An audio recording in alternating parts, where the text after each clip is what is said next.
I spent all of New Year's Eve in my bed. I just woke up screaming. Fully having mental breakdowns like daily. Negative thoughts about myself. Maybe shoot up out of bed in the middle of the night. It's all of a sudden like the rug gets pulled out from underneath you.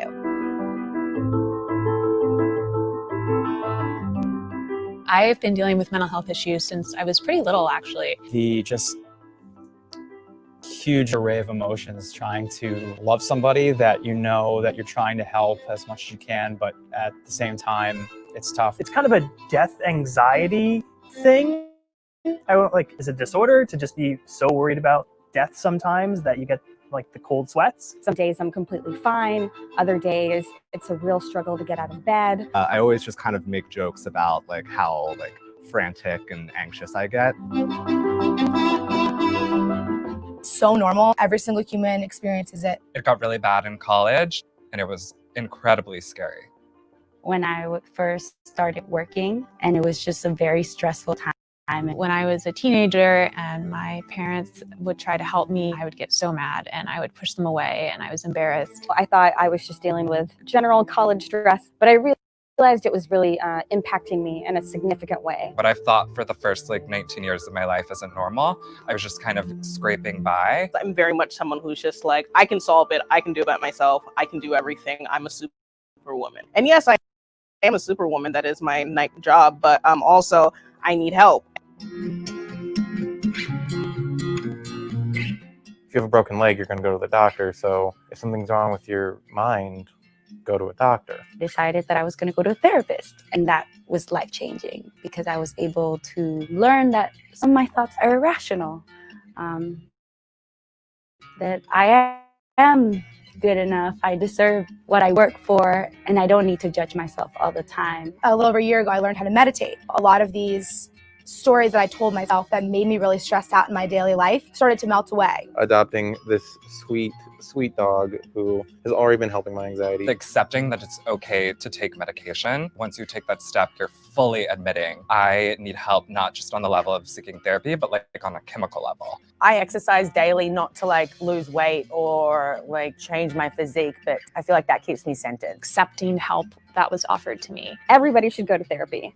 It's been life-changing for me. Just the experience of kind of getting outside of yourself and your daily life and the daily grind, it gives you perspective. And I think that perspective is really important to surviving. I can laugh about how I am. In the whole grand scheme of things, that really, it's going to be okay.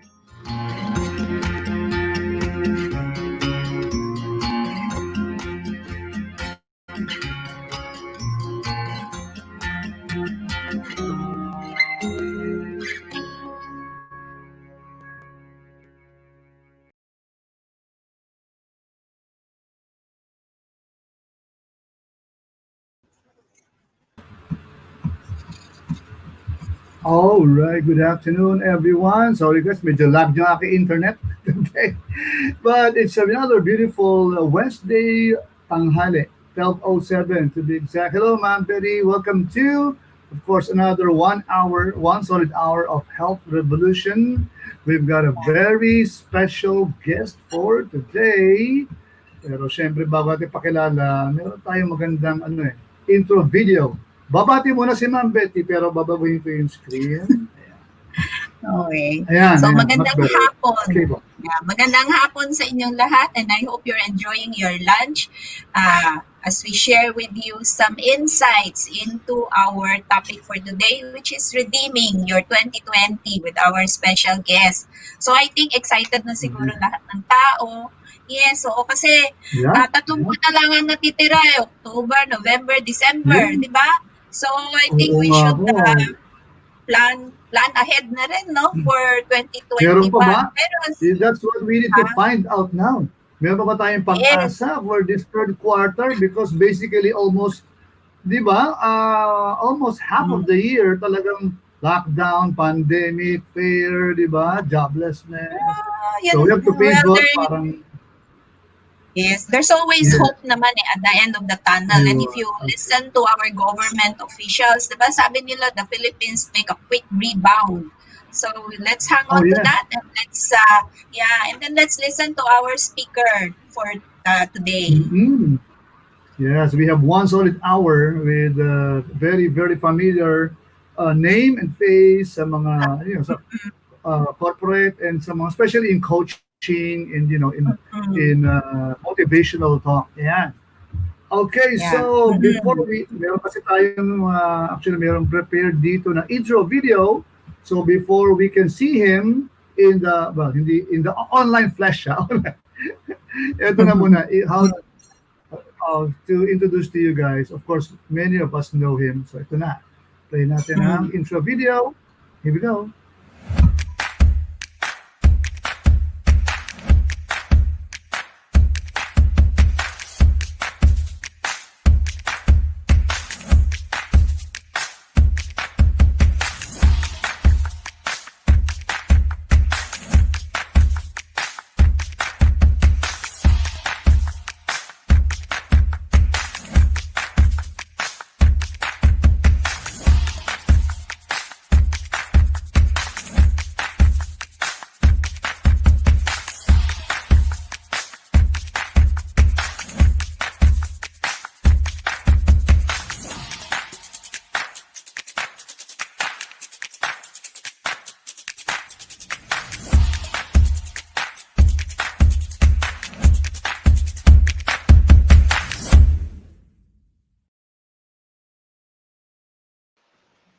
All right. Hi there. Good afternoon, everyone. Bro DJ, Miss Betty, thank you for having me. Samahan niyo po kami habang nagtatangalian po kayo. Sana makatulong po time namin sa inyo. Hi, Boris. Sorry, Welcome to our show. Naglag ako And I'm pretty sure Boris will give us a lot of tips kasi nga coach siya eh. Alam mo, uso ngayon ng coaching. Yeah. And I am very happy that people actually the world started the concept of coaching kasi mentoring, 'di ba? Ang pinaka-idea nun is let us not commit the mistakes of others because we have coaches around us, 'di ba? And so para mas na-minimize mo na yung problems. So maswerte nga yung mga tao ngayon eh. So especially for the MSMEs na sabi nga nila mga 2 out of 10 will be successful in their entrepreneurship venture. And I'm pretty sure with the coaching, with the coaching ngayon, and everybody wants to be an entrepreneur, di ba? Forced to be one or talagang gusto maging one. But then with the many coaches that we have around, siguro maybe the success rate sana maging 5 out of 10 ang magiging successful entrepreneurs na because entrepreneurship is really one of the vehicles for the success of Philippine economy. And today we're very lucky nga, di ba? Kasi we have Boris here. And sa tingin ko naman madami na ring actually madami ng emails ang nare-receive. Dalas nga ako nakaka-receive ng emails from Salt and Light eh. And we were expect one very soon. Yun. So ayun. So I think Boris, you'd like to enlighten us kasi our topic for today is redeeming 2020, diba? Sabi nga namin 3 buwan na lang. October, November, December. Kaya pa ba yan, Coach? Sir, But before pala, sandali lang, bigyan natin ng giveaway to sa season ito. Shout out po kay Mama Direct. Okay. Kasi meron, okay, ano ba yung sinabi niya? So, ayan, naglalag talaga ako. Hello po. Ayan, hello. Jacobe Lipata. And our topic for today is redeeming your 2020. Kasi nga, ito, we will find out if there is still a chance, no? Ano ba ito? Kaya pa ba ito, Coach? Kasi actually, we're firm believer in positivity, di ba? Yeah, pero we don't want to be toxic positive naman. Pero I like what Miss Betty said. Tamang-tama yun, no? Dahil sabi nila, experience your best teacher. Pero the better teacher talaga is when you learn from the mistake of others. You don't have to go through the experience, you learn from other people. And I think what we're doing right now is that we're trying to see how we could learn from other people as well. Kasi alam niyo po, sa totoo lang naman, what's happening right now, malaki yung technological disruptions. It's really more of that. I think prior to the crisis naman, mga 10 years ago, meron na talagang technological disruption. Nakita naman talaga natin na it's better to buy something online. Meron ng app for this, may app na sa pagpila, may app na sa pag-travel, may app na ang daming ng technological versions ng day-to-day life natin. The crisis really just forced us. Pinabilis lang yung transition natin. And I think what we can do is really learn from what other people have been doing. Kasi po hindi niyo natatanong Miss Betty tsaka DJ Bro, nung bago pa mag-crisis, medyo digital na rin kasi kami. We've been doing a lot of things digital. Pero global yon, since we have partners from London and there's a lot of workshops that we cannot do by traveling. So we'll do it virtually through Skype, through WebEx or MS Teams. So we've been doing some of that na.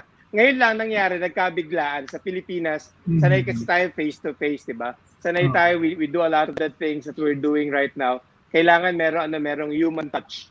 We need to sell something. We need to sit down with that person and talk. Pero with the virtual environment and the things that you need to parang adjust to, can you still do that? I think the answer is yes. But what we need to do now is hold back ng konti and try to see where we can actually pivot. Uso rin yung word na yun ngayon, di ba? Yung pivot. Yung PIVOT. Parang ibig sabihin you recalibrate, you change your mode, you adapt, you become agile. Agility is very important nowadays. So alin sa mga bagay na ginagawa na ng karamihan can you actually adapt in your own business or maybe in your own life? So what I want to share ngayong tanghali na pala. Ngayong tanghali na to is how do we redeem the balance of our year? Kasi marami tayong mga kababayan na parang alam niyo parang na-depress talking about health and mental health, di ba? Maraming maraming nabugnot na nawalan ng gana kasi nga lahat ng plano nila literally went down the drain. Parang tinapon mo na lang. Kahit na nag-strategic planning ka, tactical plan, operational plan, lahat yun tinapon mo na. Ang pwede mo na lang ibenta leche plan. Kasi parang everything else is useless, di ba? Pero yun nga, we need to bounce back. And tama yung sinabi ni Miss Betty, I think our economy is trying to bounce back positively. Of course, hindi natin minamaliit yung may mga industriya talagang badly affected. For example, the tourism industry. They're badly affected. Yung hospitality and all that. Hotel business, they're badly affected. May mga friends ako, may-ari sila ng mga massage parlors. Bagsak talaga sa ngayon. I think at the minimum, para lang may caveat tayo kasi ayoko rin naman na masyadong positive. Pag malaki yung utang natin before the start of 2020, ang hirap mag-recover, honestly. Pag malaki yung utang mo and debt mo, when things are slowing down in terms of income and sales, apektado ka talaga sa 2020. Kunwari, malaki utang mo, tapos nawala ka ng trabaho. Di ba? It's really gonna hit you hard. So ayokong i-dismiss or i-minimize kasi totoo naman tayo anxiety nun. Pero for those of us na medyo we're on the upper hand, there are some good things that we can do in order to reflect and recalibrate. Dalawang R yun. Reflect and recalibrate in the remaining months of 2020. But anyway, I think okay pa rin naman kasi for people who have a lot of problems before COVID, well, number one, mas understanding yung mga tao. So they will understand your position. And then yes, and then mas forgiving, 'di ba, kung minsan. Pero syempre hindi naman lahat pwedeng mag-forgive, no? Because sometimes you also affect other people. Kumbaga if you're going into bankruptcy, mamaya magdamay ka pa ng ibang tao, pati ibang tao mabankrupt din. But then what I think what is important here is, let us say na you have to learn to assess, and that's what Boris will teach us today. Kasi if you're able to assess, then you will know, like for example, pwede naman gawin is you can rehabilitate in the next 5 years, di ba? So, kasi kung minsan sayang din yung business na naipundar na, you have built already that business, and then what if there's hope for the business, And except you have to be given more time, right? So I think, yeah, I think Boris can share with us yung how do we actually, what should we actually do for us to be able to recalibrate, di ba? And repurpose the plans that we had. Kasi sayang din naman kung lahat naman ng plans itatapon. Siyempre, pinaghirapan yun. Yeah. So, siguro there are ways of being able to assess, di ba? We have to be able to reassess our plans, right? So, ano ba yung dapat na, what should we reflect on? Ayan, reflect and recalibrate. So, what should we reflect on in judging whether we should push through with this plan or not, or what steps should we take for us to survive? Actually, sabi nga nila, to survive this year is already a great effort, no? We don't, Sabi ni Jack Ma, yeah. To live through this pandemic, di ba? Di ko nga alam kung totoo siya yung nagsabi, pero it's a good mindset, 'di ba? That at least for this year, if you're able to survive, then probably you'll be able to survive for years. Yeah, You can bounce back. But we need the help of our mentor here, si Coach Boris, to give us, some tips on how we will be able to bounce back. Yeah. By the way, hold on to that question po Naalala ko lang, we will just take a break pala. Nakalimutan ko na konting break lang muna tayo. Okay. I got overexcited Okay. Pero ito, acknowledge lang natin to si Sofronio Barandino. Hello po, I'm watching. Ayan. Yeah. At saka si John Leo, may comment, si John Leo. Follower din to ni Sir. Big afternoon po, Sir Boris. Hi, John Leo. Pa-shout out. Yeah. Good afternoon, bro. Good afternoon. Alright. Teka, okay, meron tayong konting break lang po. So we'll be back, We'll be back after a short We'll be break. back. This is very, very quick lang po. Okay, so... Alright. Where is it? I don't...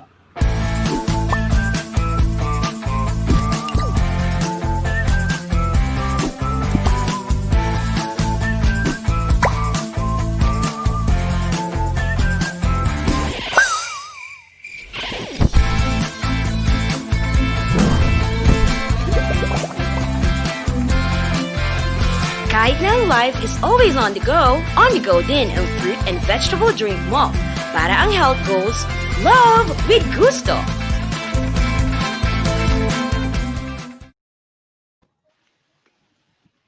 Ayan. There you go. Hi, Boris. So we're back. Check lang muna. Sorry guys, naglalag yung aking internet.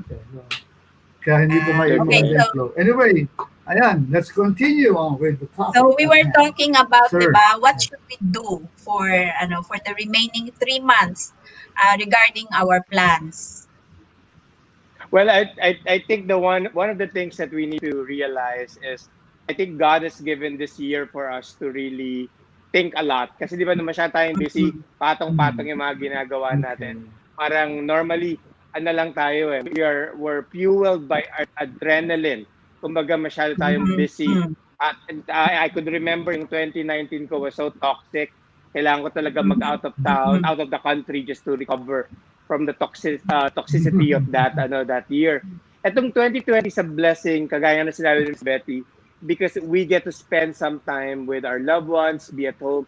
I also think it's a very beautiful time for us to analyze, review, and be more intentional with what we're doing. And I want to give 3 tips. Itong 3 tips na to, mga kaibigan, it's a result of study. It's something that I did with some of my partners in Illinois and Atlanta, and Georgia, Atlanta, Georgia, and Chicago, Illinois.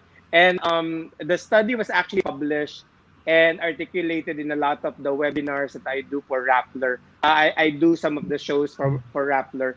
And sa content that we actually share there. So maybe in the comment section later, I'll share you some link para doon yung makuha yung full article. So basically, there's 3 points that I would like to share in order to redeem 2020. Sometimes the article is called "How do you manage change?" or "How do you thrive during change?" So whether it's a pandemic like COVID-19 or any other transition for that matter, makakatulong talaga itong mga tips na to. So the first one is we always need to be purposeful.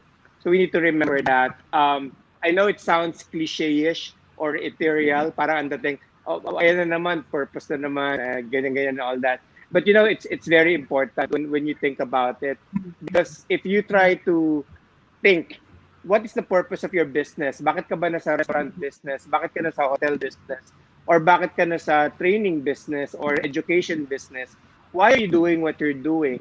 Because no matter what the reason is, if that reason is for the benefit of others and for the betterment of the community, believe me, mag-survive yung business mo. Sabi nga ng CEO ng Airbnb, bad companies fail during a crisis, good companies survive during a crisis, but great companies are defined by a crisis. So if you have a good purpose behind your business, for sure, magta-thrive yan. I have a client in Iloilo. He has a hotel there, and of course, you know how hotels are affected. And we had this simple conversation. And for businessman na pabagsak yung business, parang pag-uusapan pa ba natin purpose at this point? But I just asked him, what really is the core of why you started your business? Sabi niya, I just want to delight customers. I really want to bring joy into their pieces. And sabi ko, is there any other way you can do that for the meantime? And guys, sinabi nga ni Miss Betty kayo na sometimes we have to postpone lang certain objectives or goals and then focus on the ones that are doable. And I think that's what he did. So obviously, nagsarado yung hotel and he spoke to his employees and said, I'm going to let go of most of you right now, but I promise if I can bounce back and recover, I will rehire all of you if you're still unemployed. For the meantime, I need to focus on one segment of my business. And nag-focus siya doon sa bakery shop in the ground floor of the hotel. And that particular bake shop is famous for its meringue and all those other specialties and pastries. So nagde-deliver lang siya for now. Pero sabi niya, the income is not the same, obviously. Iba ang presyo ng hotel, iba ang kita ng hotel, iba ang kita ng pastry shop. But it sustained them. It at least sustained 5 of his employees. And I thought that was really a good way to parang recalibrate for the moment. Parang temporary recalibration. So pag may solid purpose tayo, it actually helps us parang move forward imbis na we just say that we just give up everything. And for people who concentrated on profit over purpose, mas madaling mag-give up di ba? Mas madaling mag-give up. Sabi ng DDI in a study that they did in 2019, sabi nila out of 1,000 companies that they surveyed, purpose-driven organizations outperform other organizations by 40%. And companies that have purpose pero hindi naman nila ina-actionan yung purpose na yon, parang parang survival mode lang. But companies who lack purpose totally, they underperform by 42%. So makikita natin na sobrang importante nito for an individual, for a company. For an individual naman, if we are grounded with our purpose, I must admit, I was devastated when the crisis happens. Kasi as they said, I coach, I do workshops, and kailangan yan face-to-face, di ba? Pag-coaching, one-on-one yan. We meet with people, we conduct class. Yeah. So we have to cancel all of those events. We have to postpone all of those events. And na-project ko kung magkano yung losses by not doing the events. And then I was depressed. But in my quiet time, parang nirebuke ako ni God, parang God saying, inaano ba kita, anak? And then and I was bewildered by that. I asked God, I can't do anything. I can't do the things that you've asked me to do anymore. But God was like saying, hindi naman kita pinipigilan i-fulfill yung purpose mo. Ano ba yung purpose mo? And then it dawned upon me, my purpose is to educate, to inspire, to equip. And I can still do that virtually nga lang. But if I can do it virtually, nothing stops me from fulfilling my purpose. And for a lot of you out there, actually, this might be a time for you to recognize, baka nga may purpose ka talaga, and because of your full-time job, you're kept from fulfilling it because you're supposed to earn and you're supposed to go to the office. Baka this is a good time to to reassess. Should I be doing what I am meant to be doing? Sige, Miss Betty, ano pa yung sabi po niya? Maybe kasi sometimes it's also a blessing in disguise eh. Kasi like for you, well, I understand eh. You know, I actually closed my co-working space eh. Kasi it's an events place. So sabi ko, paano na yan? Nobody's going to do events anymore. But then for coaching, I think it would be better this way kasi people appreciate more yung virtual. Kasi dati, we don't know how to do it and we're not used to doing it. That's why we cannot adjust to having Yeah. education online, 'di ba? Pero now we're forced to. And if you think about it, we can go to a place without, moving away. So it's faster. We don't have to be in the traffic. Kasi alam mo naman, pag nasa traffic tayo, sa totoo lang, umiinit yung ulo natin. Or when we sleep, when we sleep naman in the car, by the time you reach your place, parang sabog naman yung yung utak mo because you did not get enough sleep in the car. So, it might be a blessing in disguise actually for coaches na kagaya ninyo, most especially if I think it also makes education a bit cheaper because you don't have to rent the place, diba? Everybody is at home, so you minimize that cost. Hindi mo na sila kailangan pakainin kasi education program more or less papakainin, 'di ba? There's usually lunch or merienda at least served, 'di ba? So malaki din yung natanggal na cost doon. And I think Yeah. the nicest thing is you can educate a lot of people, 'di ba? At the same time. So it makes education reach people faster. And at the end of the day, pag madami naman ang na-educate, so we reach our goals faster din, di ba? Yeah. Ayun. So because I think you're more into soft skills eh. Yes, oo. Yeah. I'm glad you mentioned Yes, yung co-working space. I'm glad you mentioned the co-working space, Miss Betty, kasi I have a best friend who has a co-working space dito sa Katipunan. And yun nga, parang sinara niya na kasi walang gumagamit. So since I do a lot of the webinars, one thing that he did was, Boris, kung kailangan mo ng internet, you can always go there. And yung co-working space niya, 1,000 Mbps eh. So I went there. Pero alam niyo ba, since his main purpose was really to provide a space for people to converge and celebrate and do their work, he recalibrated yung co-working space na yon. Ang pangalan ng co-working space, open space in Katipunan. So what he did was, because I was using it for free and I was advertising my webinar as powered by open space. So yung mga ibang trainers tsaka learning service providers nag-rent na rin sa kanya kasi nga 1,000 Mbps di ba? So hindi maglalag yung internet niya. So kunwari kayo sa Edge, you can actually go there and use it. So nag-ano siya. And then eventually, since yun nga yung purpose niya, na-realize niya, I could be a space for anybody who wants to do their purpose or their work or their celebration. Nag-house na rin siya ng mga birthday parties doon virtually. Kunwari, so that an 18-year-old debut, parang they did it there. It's the family lang, 4 members. So may isang daughter na yung 18-year-old, diba? So they celebrated there. We did all the video coverage and all the family members are watching on Facebook Live. So di ba parang it's and they had an anniversary, they had so the co-working space became a virtual hub for virtual events like this or a TV show like this or a birthday party. And it's all because he went back to his purpose. Why did he start that? So he didn't have to close it at all. He actually well, of course the income is not the same. Kagaya nga sinabi Miss Betty. Yes, Even for us doing it virtually, the cost is not the same. But eventually, I think at least may kita, di ba? Sabi nga sa long run. In the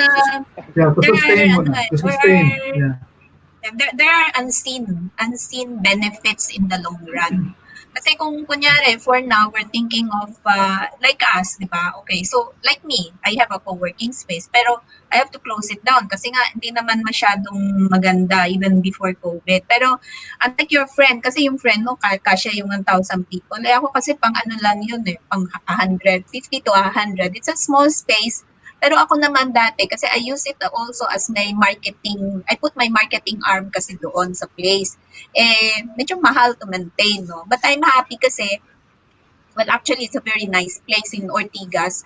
Kaya lang, as you've said, when we repurpose, I found that, well, that's not my main purpose in having a working space. Correct. I believe Boris was there, ma'am.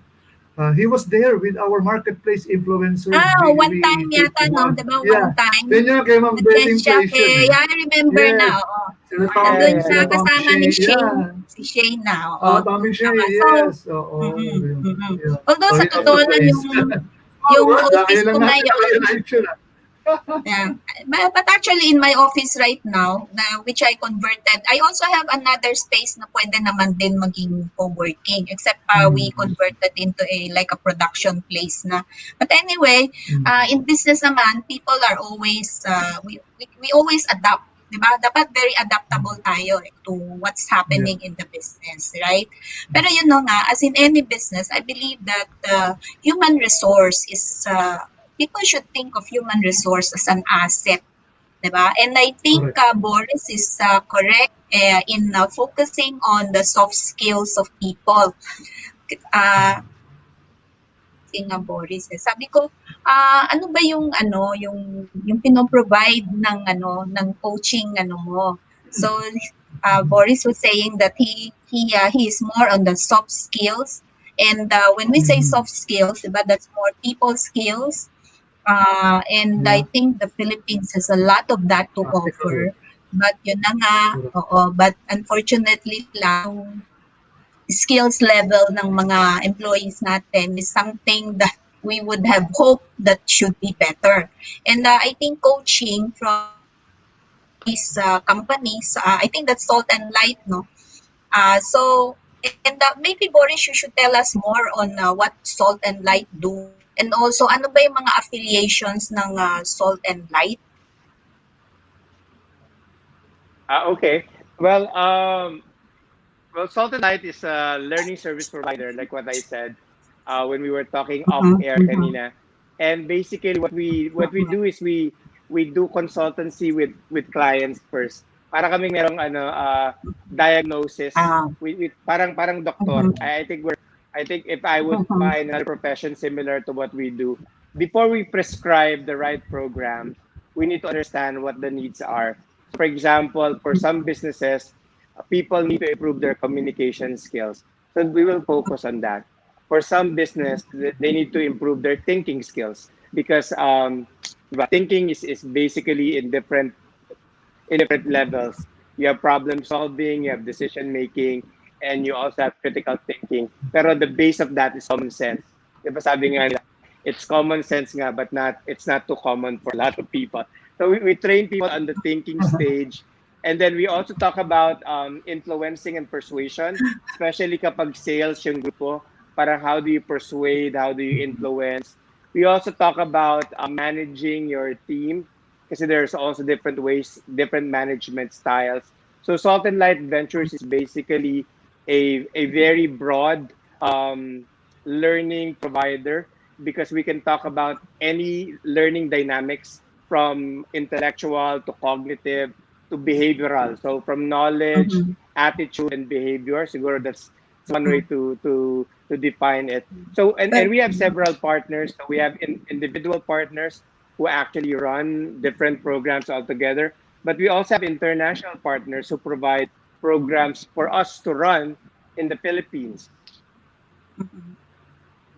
Okay. So ano siya? So at least the Filipinos are let us say a maswerte, lucky breed of people, kasi nga as we go through the pandemic and moving forward, we are getting a lot of well, not only from Boris, I understand also from the other companies, we get a lot of trainings that are not only locally grown or organically grown, but also from abroad, diba? Kasi we try to learn sabi nga nila ano ba, what do foreigners have that we cannot do, diba? So we just try to get learn from what they are doing and then adapt it to the Philippine scenario, right?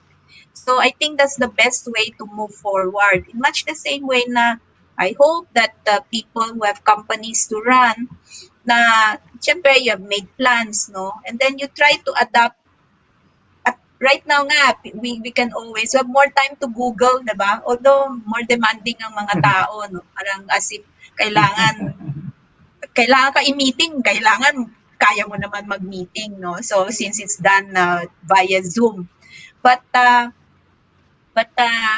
would like screen share ko lang, sir, yung page mo, para lang makita rin nila. So, sige, sige ma'am, as you continue po.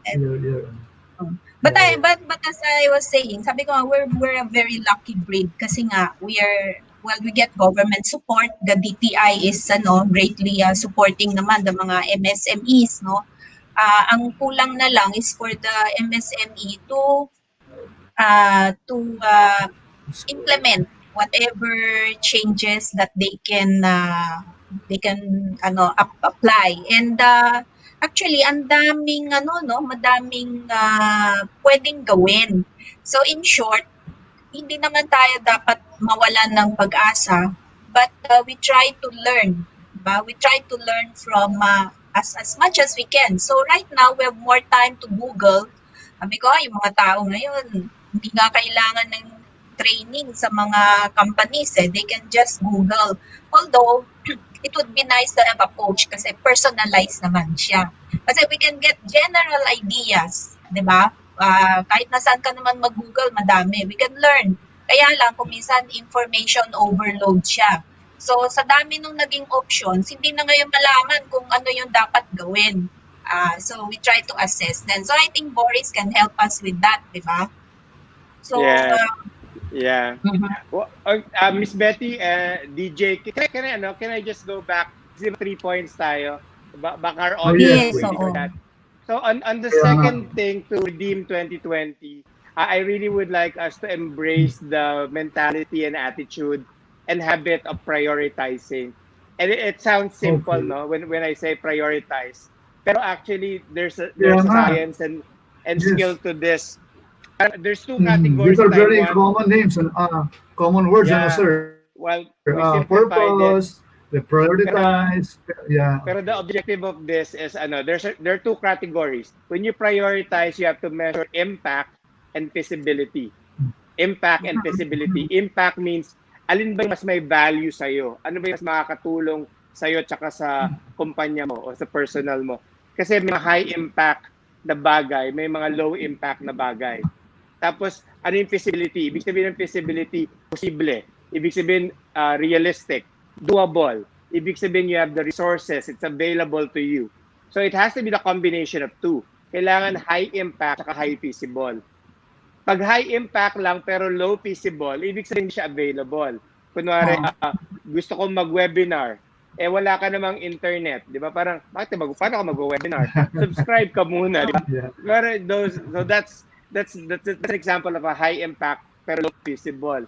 Maraming bagay ang high feasible pero low impact. Marami tayong trabaho na ginagawa pero sa total, sa dulo at the end of the day, wala naman siya masyadong significance.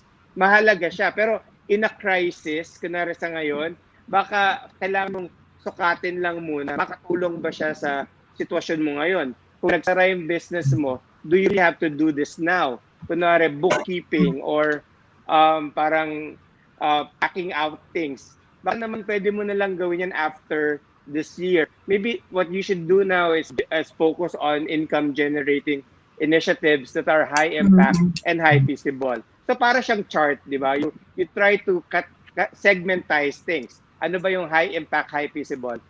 Then go do it now. Ano yung low impact pero high feasible?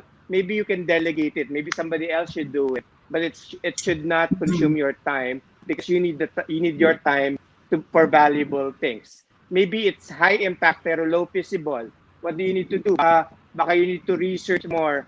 How do you acquire something, technology or a platform? How do you buy it out? Ano yung kailangan ba mag-save para mabili mo siya? And yung syempre yung low impact and low feasible, wag mo na siya pag-aksaya ng panahon. 'Di ba? Kasi wala siyang silbi at this point. So a lot of us kasi are wasting time doing things that are not high impact. And we're doing a lot of things assuming na we can do it pero hindi naman siya feasible. Kailangan magpakatotoo rin tayo. And I think this second advice is it resonates through to most of our Filipino friends and business owners out there. We need to be wiser and discerning. Ano ba yung high impact at high feasible? Di ba po, Ms. Betty? Yes, oo. Very correct yan eh. Kasi nga yung iba parang para maging busy siya, para sabihin na, may ginagawa ako, sige, gawin ko na to, di ba? Hindi nila na-assess, ano bang mangyayari pagkatapos nito? What if I keep on doing the same thing and I'm spending a lot of money for it, di ba? But I'm not getting the returns that I would want to, right? So, tama si Boris dyan. So, the idea there is really to, at the end of the day, it's still to reassess our plans. So we have to find our purpose and we have to find what are the priority plans. Where am I going to where am I going to concentrate? Diba? So we have 2 P's now. One is purpose, the second is priority. I think you have another P, diba? Malapit ka na magbigay ng ayuda kung maging 4 yan. The 4 P's. So anyway, what's the third P for our audience, Boris? The third one is being proactive. So and I love that word kasi ibig sabihin ng proactive relentless, unwavering. Yung hindi ka bibigay, hindi ka susuko. And I like proactive versus productivity. Tama si Miss Betty kanina. Maraming tao busy-busyhan lang.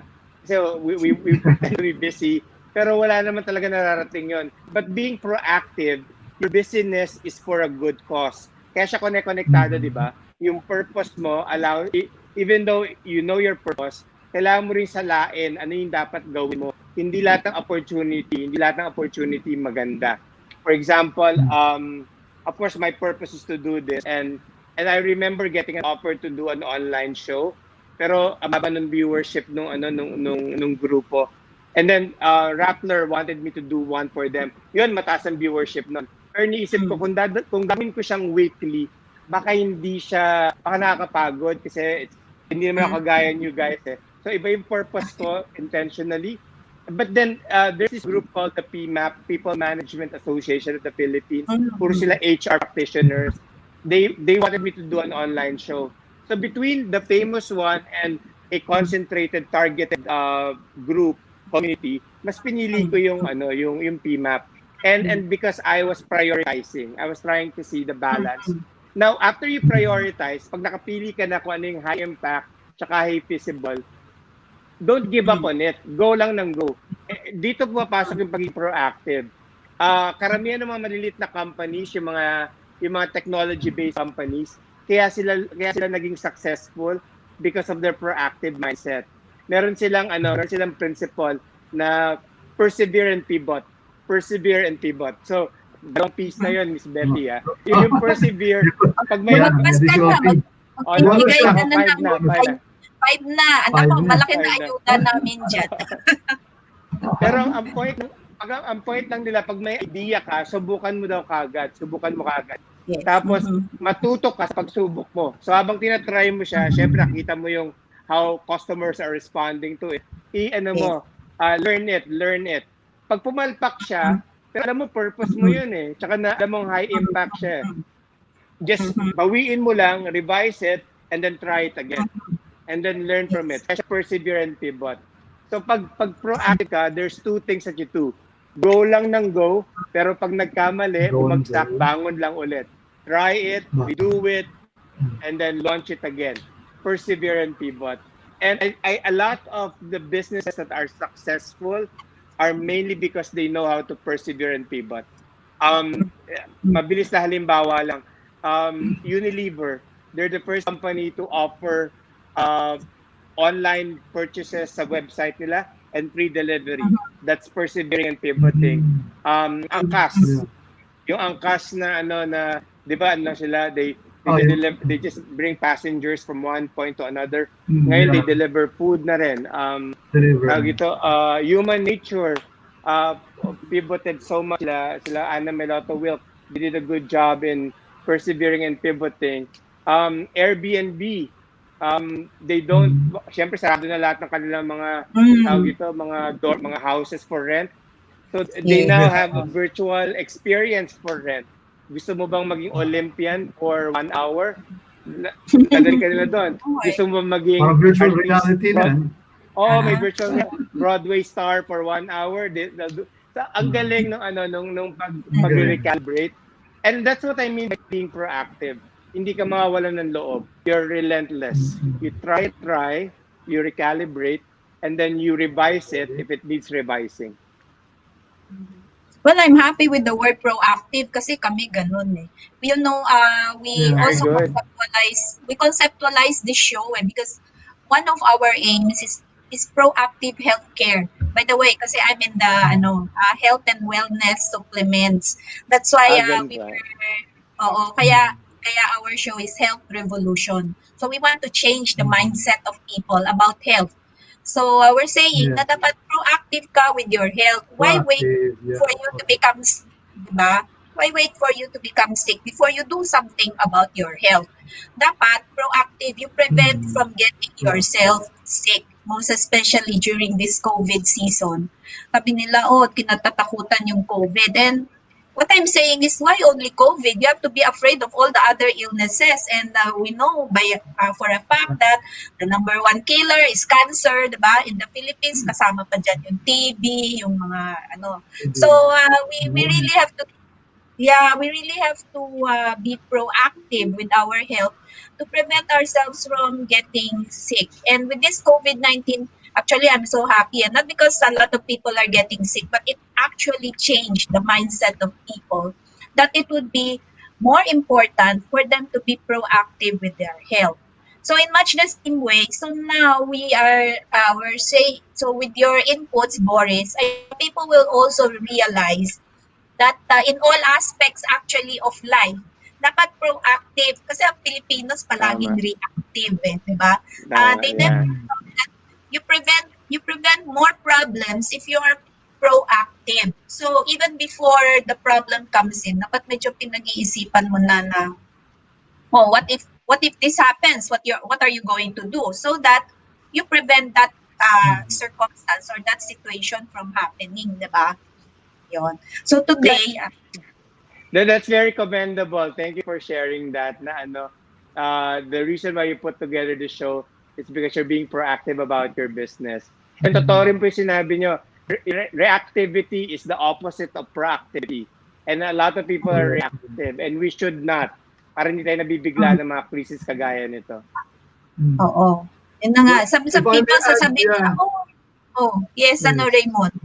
And tungkol doon sa show, kasi we also, recalibrated, we pivoted Kasi this was supposed to be a marketplace and roadshow. It's a roadshow We were supposed to launch this last April sa isang medical center with students, ganon.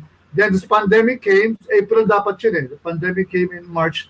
Sabi ko, ma'am, after a month of, syempre, reflecting, I got back to Ma'am Betty. Sabi ko, ma'am, I think we should do this online.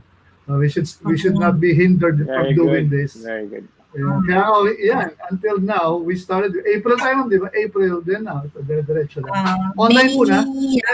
May na. Okay. So the good thing about this is, of course, we have a lot less production costs, di ba? Online muna. But it's our purpose. Yeah, But I think parang nasundan natin yung mga tips ni Boris So so I think we're on the right track, Raymond. Because our purpose is to change the mindset of people because yan na nga. So may purpose tayo and then our priority is education, di ba? And then we want people to be proactive with their health and we persevered kaya hanggang ngayon nandito tayo, di ba? Even if we have an idea, we pivoted that idea from offline to online. So, ano pa kayang tips meron si Coach Boris para sa atin? Yeah. For the next 3 months, for the next quarter. Madadagdagan yung mga P ni Coach Boris sa atin. I'm really glad that you guys. I think a lot of people just like you guys are parang unconsciously implementing that. Kaya nga maganda lang talaga na magpaalala, may confirmation kumbaga. May confirmation at least Thank you. Pero this is really important, Yeah, that's why we want to share. Kaya nung sabi ko nag-approach ko kay Sir Boris, sabi ko, can we talk about pivoting? Kasi so many people until now, manakausap ko, they still haven't really found the right pivot, kumbaga the right recalibration para siyempre medyo na tayo, we want to help out as much as possible. Kaya approach talaga. I know how busy you are. Kaya lang sabi ko, bahala na. I will approach Sir Boris. Kasi I know that it's a very important message that we need to get out there. So talagang finding our purpose is very important, kasi yun yung basic foundation, sir, of what we're doing. Akala kasi pag pang NGO lang to or for church, di ba? Or kasi purpose-driven life. Oh yeah, because of that. Pero hindi, everything has to be, grounded on the right purpose talaga. Saka mahalaga na i-challenge natin yung mga kababayan natin to really think about things nga.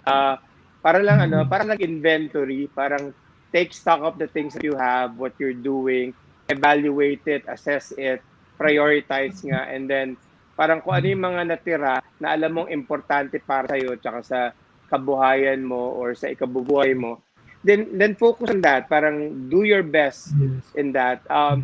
Kung umaasa tayo na lilipas o babalik yung normal, hindi na mangyayari po yun. Feeling ko in the next few years, this is our new normal, and the sooner we adapt, the better. Correct. Talagang kasi if we are to say that after this pandemic, dapat alisin muna yung word na yun, yung phrase na yun, after this pandemic, when this pandemic is over, parang alisin muna natin yun. I don't think there's an after. I think this is the new normal. I think ito na to. I think people will be more careful nga. Sorry po. Hindi, pero it gives, parang masyado kasing fast-paced na, it came to a point na everything was so fast-paced, we forgot to sit down and reflect on so it's an opportunity. Sabi nga nila gumanda yung environment, di ba? Nung nag-lockdown yung ibang country. So, I think nature also has a way of correcting itself, di ba? So, and then, nagkaroon din tayo ng parang, especially for that 1 month na lockdown, I'm pretty sure some of the people were able to repurpose, to prioritize, to assess nga, no? So, sometimes kasi, parang feeling ko din na nakakatulong din yung pagplano. Actually, di ba sabi nga nila, if you fail to plan, you plan to fail. Because the purpose is actually the number one, right, Boris? Kasi nga, when you come at a crossroad of a decision, then the purpose comes in to help you decide, okay, which road will I take, diba? When there's a fork in the business. Tama ba? And then right now naman with the pandemic, so nagkakaroon din tayo ng opportunity to slow down and rethink everything, whether in the human's resource side, or sometimes sabi ko nga even government can think about what we can do to help our MSMEs. Kasi nga palagi sabi nila ang MSME daw is the hope of the Philippine economy. Kasi 97% I think, no? I don't know if the figure still holds, 97%, although I think more than 50% baka mag-close down, no? But still, I believe din naman meron nagsara, meron din namang magbubukas. Kasi Yes. like in our marketplace, di ba? Some people will, you know, I'm surprised with the ingenuity of our young people. When we made I am actually an admin of a marketplace, no? Biglang, as I follow through with that marketplace, nabilib ako sa mga bata. You know, they're so fast. Nung una, syempre people will just post yung mga products nila. Mamayang konti, nako, pinupost na yung products ng ibang tao, diba? But still, they were able to earn a little income on the side para maging successful din yung venture nila. And then some people will do it for without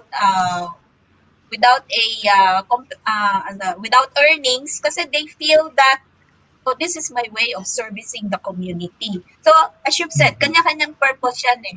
But we are able to survive the COVID pandemic. Kaya nga sabi ko, bakit ba yung iba, they're having mental issues and dapat lang naman, they should just go back to what is my purpose in life, diba?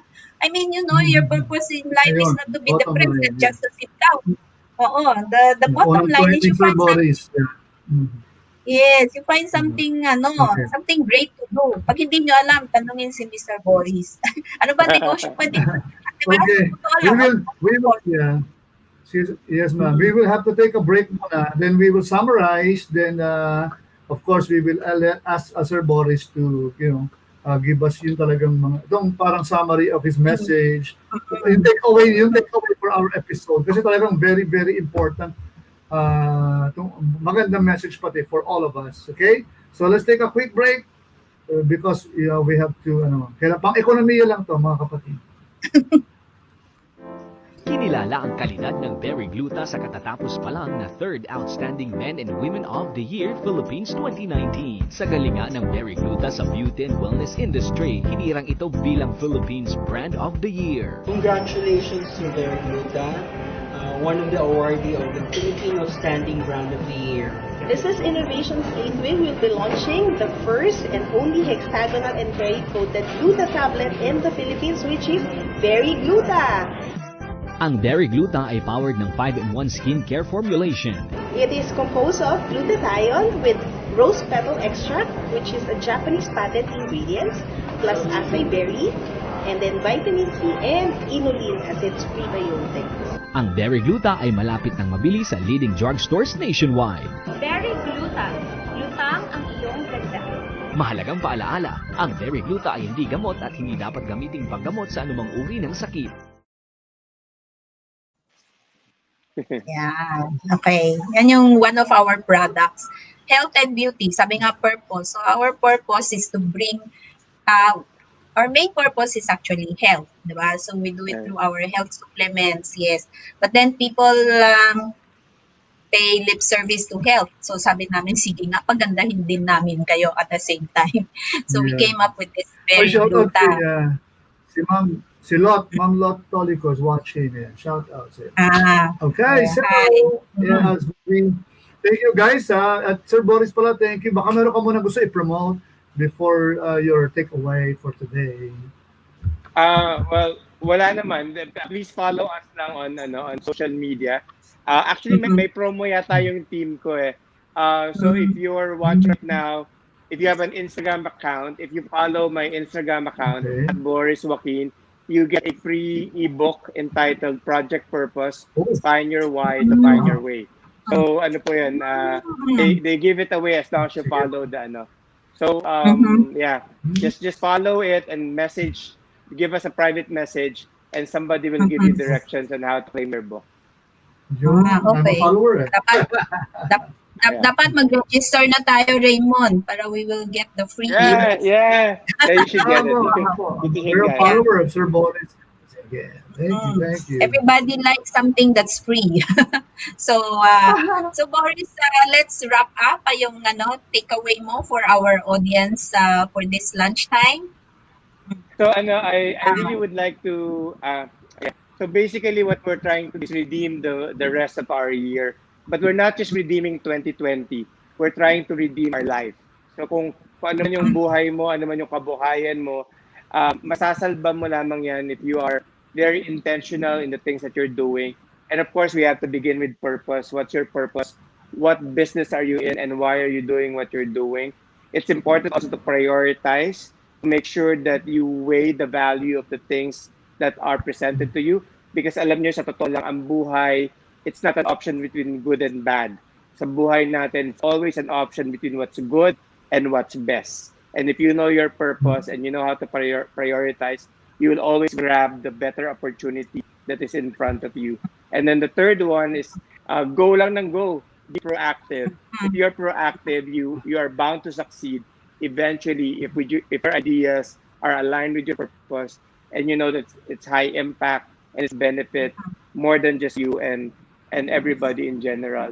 I just want to close by saying that my mentor told me this. Sabi niya, were you surprised with the pandemic?